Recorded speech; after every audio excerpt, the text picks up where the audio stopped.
Assalamualaikum warahmatullahi wabarakatuh. Perkenalkan, nama saya Salsa Vanessa Putri dengan NIM 140 120 4270 dari kelas MB4403. Pada kesempatan kali ini, saya akan menjelaskan mengenai laporan keuangan dari dua perusahaan, yaitu PT Triputra Agro Persada dan PT Semindo Gemilang. Ada 4 topik bahasan yang akan saya jelaskan. Pada poin A, saya akan menjelaskan mengenai profil company PT Semindo Gemilang. Pada poin B, saya akan menjelaskan mengenai profil company PT Triputra Agro Persada. Pada poin C, saya akan menjelaskan mengenai laporan keuangan PT Semindo Gemilang. Dan pada poin terakhir, saya akan menjelaskan mengenai laporan keuangan dari PT Triputra Agro Persada. Poin A, yaitu mengenai profil company PT Semindo Gemilang. PT Semindo Gemilang merupakan perusahaan produsen semen yang didirikan pada tanggal 4 Juli 2011.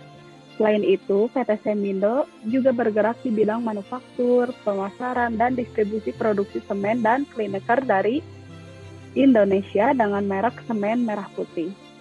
Sampai saat ini, PT Semindo memiliki 6 pabrik di Indonesia yang tersebar di berbagai wilayah, seperti Banten, Medan, Bengkulu, dan Gresik. Selanjutnya, pada poin B, saya akan menjelaskan mengenai profil company dari PT Triputra Agro Persada. PT Triputra Agro Persada didirikan pada tahun 2005 yang merupakan perusahaan yang bergerak di dalam bidang budidaya dan pengolahan tanaman kelapa sawit dan karet. Sampai saat ini, PT Triputra Agro Persada mampu mengembangkan usahanya di beberapa provinsi di Indonesia. Seperti di Jambi, mereka memiliki masing-masing satu perkebunan kelapa sawit dan pabrik kelapa sawit. Di Kalimantan Tengah, mereka memiliki 5 perkebunan kelapa sawit dan 3 pabrik kelapa sawit. Dan di Kalimantan Timur, mereka memiliki 12 perkebunan kelapa sawit dan 6 pabrik kelapa sawit. Poin C, yaitu laporan keuangan PT Semindo Gemilang Tbk. Dapat diartikan dalam hasil tersebut bahwa setiap Rp1 hutang lancar dijamin oleh aset lancar sebesar 0,4258 dengan rasio 42,58%, yang berarti bahwa perusahaan Semindo tidak mengalami kesulitan dalam membayar utangnya. Selanjutnya, pada depresio, dapat kita lihat dalam hasil tersebut bahwa setiap Rp1 dari ekuitas perusahaan Semindo akan menjamin Rp0,86 utang, yang artinya perusahaan Semindo tidak menggunakan utang lebih besar dibandingkan dengan modal yang mereka miliki. Selanjutnya, nomor 3, total aset turnover. Dengan hitungan yang telah saya hitung, terdapat pada tiap Rp1 aset dapat menghasilkan penjualan sebesar Rp0,37 dan perusahaan Semindo hanya menghasilkan penjualan 0,37 kali. Maka dari itu, aset dari perusahaan Semindo tidak produktif. Selanjutnya pada poin 4, net profit margin. Maka setiap Rp1 penjualan akan menghasilkan 0,1719 atau rasio sebesar 7,40%, yang berarti bahwa laba bersih yang dicapai sesudah pajak sebesar 7,40% dari volume penjualan. Menurut saya, perusahaan Semindo memiliki operasi perusahaan yang baik, terlihat dari laba bersih yang mereka dapatkan.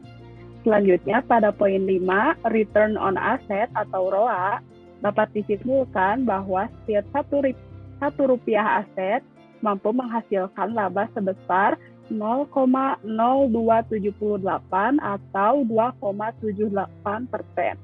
Dengan hasil tersebut, perusahaan Semindo telah menggunakan asetnya dengan baik untuk mendapatkan laba bersih.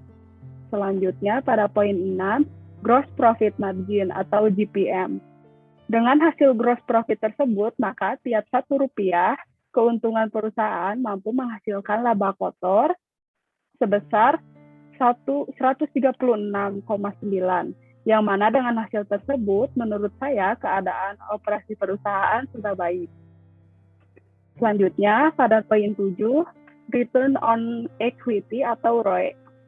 Dengan hasil rasio sebesar 19,35%, dapat menunjukkan penghasilan yang diperoleh oleh pemilik perusahaan sangat baik.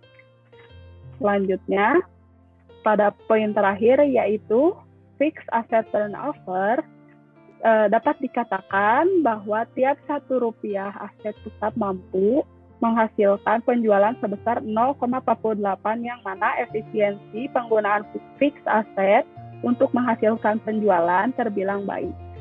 Selanjutnya pada poin D, saya akan menjelaskan mengenai laporan keuangan PT Triputra Agro Persada. Pada poin pertama, current ratio dapat diartikan dalam hasil tersebut bahwa setiap Rp1 hutang lancar dijamin oleh aset lancar sebesar 1,34, yang berarti bahwa perusahaan Triputra tidak mengalami kesulitan dalam membayar utangnya. Selanjutnya, pada nomor 2, debt ratio, dapat kita lihat dalam hasil tersebut bahwa setiap Rp1 dari ekuitas perusahaan Triputra akan menjamin 0,48 utang, yang artinya perusahaan Triputra tidak menggunakan utang lebih besar dibandingkan dengan modal yang mereka miliki. Pada poin ketiga, yaitu total asset turnover, dengan hitungan yang telah saya hitung, terdapat pada tiap Rp1 aset dapat menghasilkan penjualan sebesar 0,43 dan perusahaan Triputra hanya menghasilkan penjualan 0,43 kali. Maka dari itu, aset dari perusahaan Triputra tidak produktif. Poin selanjutnya, dapat kita lihat tiap Rp1 penjualan akan menghasilkan 0,1719 atau rasio sebesar 17,19%, yang berarti bahwa laba bersih yang dicapai sesudah pajak sebesar 17,19% dari volume penjualan. Menurut saya, perusahaan Triputra memiliki operasi perusahaan yang baik, terlihat dari laba mereka. Pada poin 5, yaitu return on asset, terdapat setiap Rp1 aset mampu menghasilkan laba sebesar 0,0734 atau 7,34%. Dengan hasil tersebut, perusahaan Triputra telah menggunakan asetnya dengan baik untuk mendapatkan laba bersih. Selanjutnya pada poin 6, gross profit margin. Dengan hasil gross profit tersebut, maka tiap Rp1 keuntungan perusahaan mampu menghasilkan laba kotor sebesar 28,1, yang mana dengan hasil tersebut menurut saya keadaan operasi perusahaan sudah baik. Selanjutnya, return on equity dengan hasil rasio 13,60% dapat menunjukkan penghasilan yang diperoleh oleh pemilik perusahaan sangat baik apabila dibandingkan dengan perusahaan Semindo. Dan pada poin terakhir, tiap Rp1 aset tetap mampu menghasilkan penjualan sebesar 0,73 rupiah, yang mana efisiensi penggunaan fixed asset untuk menghasilkan penjualan terbilang lebih baik dibandingkan dengan perusahaan Semindo. Dapat disimpulkan bahwa dengan membandingkan dari kedua perusahaan, yakni perusahaan Semindo dan perusahaan Triputra Agro Persada, saya lebih merekomendasikan untuk para investor dapat menginvest kepada perusahaan Triputra, dikarenakan dilihat dari hasil perusahaan Triputra memiliki likuiditas yang lebih baik dibandingkan perusahaan Semindo. Dan juga apabila kita membandingkan tren dari kedua perusahaan tersebut, perusahaan Triputra memiliki tren yang lebih positif dibandingkan dengan perusahaan Semindo. Terima kasih. Sekian laporan keuangan dari dua perusahaan yang saya jelaskan. Mohon maaf apabila ada kekurangan dan kesalahan kata. Assalamualaikum warahmatullahi wabarakatuh.